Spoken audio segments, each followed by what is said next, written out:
This is Parque de las Leyendas BK 086 12.4 clone A. You guys know which clone this is. During the rooting process, the tip got a little thin, right?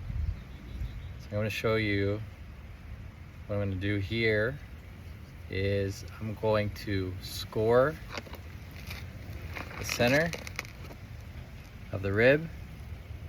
I'm going to score it all the way around on each of these sides so that the rain that just happened is going to plump up and actually cause it to split.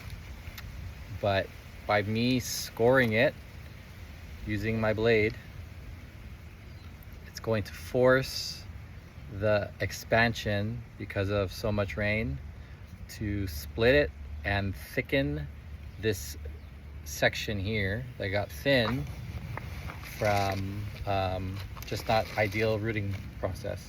It happens sometimes. There's nothing you can do, but I can do this instead. So sure, this looks ugly to some people, right?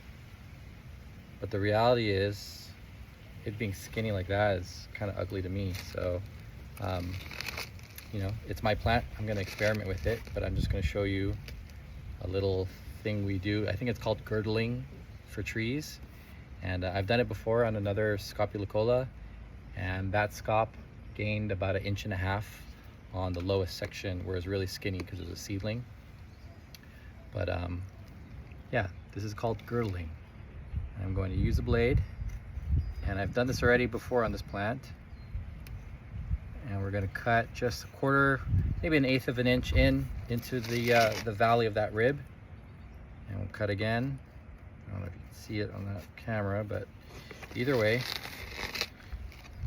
we're going to cut again.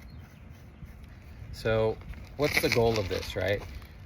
For me, the goal isn't really to make it much prettier. My goal in this situation is to create some thickness in a very thin section that this plant will experience possible breakage from, because it's so thin there and that it'll get top heavy.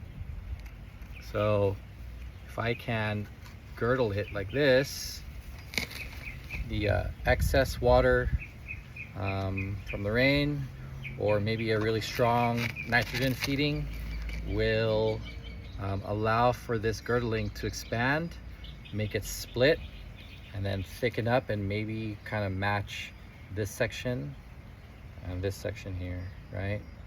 So does it leave these scars? Yeah, but when I get close, I'll show you. It leaves these scars. You can already see the splitting kind of happens, and right there you can already see we're gaining some thickness, right? And if you do it all the way around, the goal is to make this Parque de las Leyendas not look so skinny in the center, right? So do you want to do this to all your cactus? Probably not, but if you want to experiment and see how it works, try it out on maybe a seedling or a plant that has a skinny base and see if it helps out. I can't see gaining an extra inch being a problem.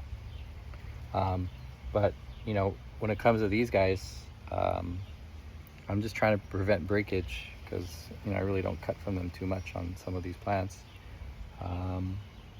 So if you can do that, great. And if you don't want to, don't.